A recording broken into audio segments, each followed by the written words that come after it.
When Tony Christie arrived at his specialist last week, there was a disorientated and agitated lady on the steps outside who did not know where she was.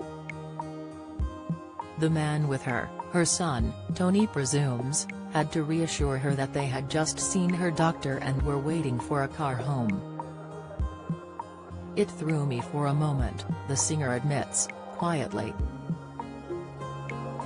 For a relentlessly positive person, this admission perhaps reveals a little of the fear Tony has felt since he was first diagnosed with dementia. That lady was a glance into the future, a glimmer of what his own might hold. 2 weeks ago, the 79-year-old famed for early 70s hits Las Vegas, "I Did What I Did for Maria," and "Is This the Way to Amarillo?" An even bigger hit with comedian Peter Kay and Comic Relief when it was re-released in 2005, revealed he was living with the condition. Today, he has agreed to talk in detail about it for the first time. But it is clearly difficult for this slim, energetic man with his perfectly white, youthful smile and snappy style, to consider its effects on him. He doesn't like to dwell on the condition, and to that end he is about to travel to Nashville to record new music, and start touring the UK in the spring. He says, "I'm used to working, it's daunting when I don't work, and I love the music, and that is good for what I have got, it's medication. Whatever this is, it is, and we will deal with it. I was a little bit down, but I thought, I can still work, it's not affecting my singing, my voice, my show. As long as I can get on that stage and do what I was born to do."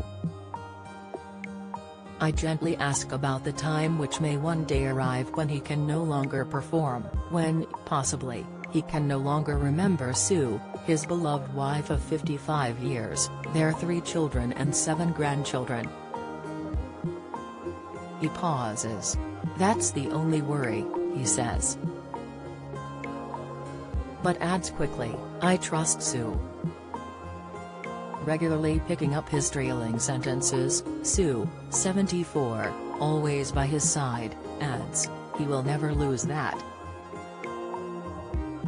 We won't let him lose that. I can't imagine it, and I don't think about it.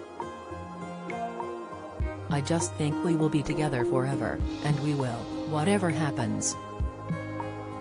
Tony says, smiling, "That's one of the things that keeps me going and stops me worrying. What's more, he knows if he does forget all his lyrics, there is one song he'll always get some help with."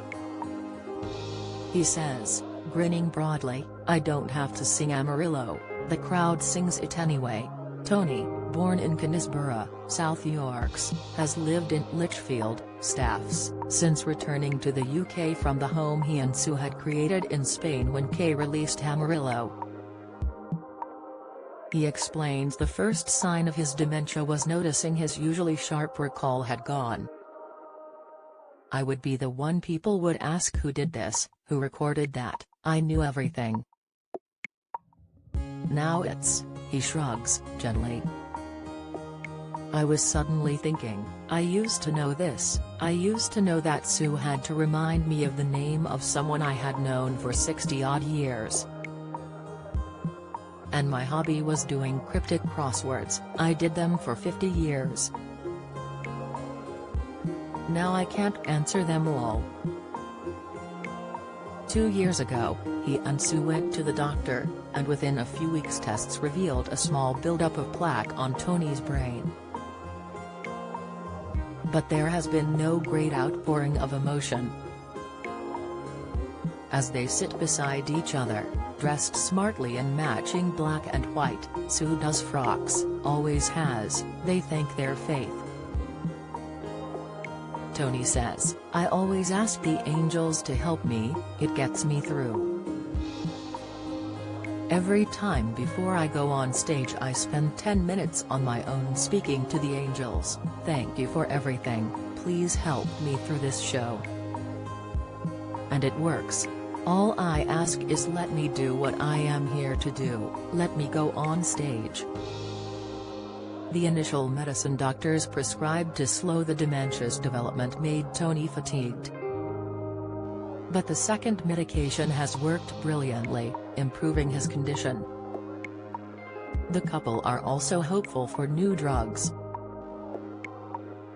Tony's one concession to the disease is to have lyrics on an auto cue, but he says he doesn't regularly need them. He urges anyone with symptoms to get checked.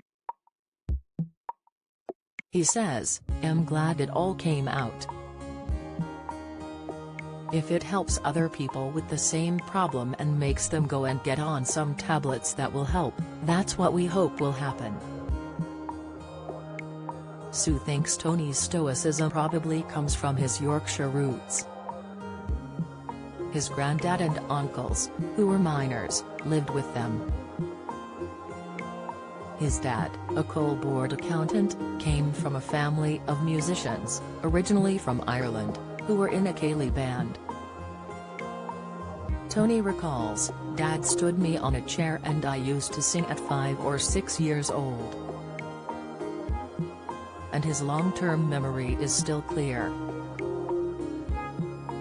He started work in the accounts office of a Yorkshire steel company but left to pursue his music and played working men's clubs.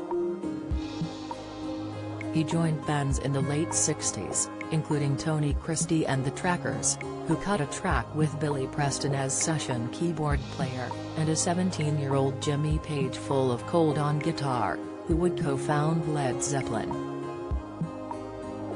Tony, managed by Harvey Lisberg, had 3 hits and a slot on Pal Day O'Connor's TV show. Las Vegas came his way when Tom Jones' manager turned it down, much to Tom's horror. Fame persisted in Europe, Australia and New Zealand but not in the UK. But Tony never had an ego. He loved his family and performed happily whenever or wherever he could. And he has fond memories of some of music's biggest stars, even if they did not treat him well. Beatle John Lennon once rudely asked him to move his car from outside an LA studio. "It was hilarious. He wasn't polite," giggles Tony. The Who's drummer, the late Keith Moon, borrowed £20 from him in a Park Lane club. "He never got it back," Tony says. "He comes over and says they won't let me have a tab. He didn't know who I was." Tony does not mind. Nor is he concerned that Amarillo, successful in Germany and Spain and would sell over 1 million copies by August 1972, only hit 18 in the UK chart in 1971. It topped the charts for 7 weeks in 2005 on its re-release in aid of comic relief. The accompanying video featuring the likes of comedians Peter Kay, Ronnie Corbett and Coronation Street stars William Roach and Anne Kirkbride. The late Queen once confided to him the royals often play it at family DOS. He says, "I found myself walking through town the other day and all these school kids were walking behind me singing it. I joined in. It is that matter-of-fact humor, and pure love of the job, that seems to be seeing Tony through." He plans to do a gig on his 80th birthday in April. The show must, and will, go on. Dementia UK is a specialist nursing charity and offers support to anyone affected by dementia, offering a free helpline and clinics with specialist Admiral nurses. Tony supports their I Live With Dementia campaign. Visit dementia.org. Do you have a story to sell? Get in touch with us at webcelebs@mirror.co.uk or call us direct 0207 29 33 033.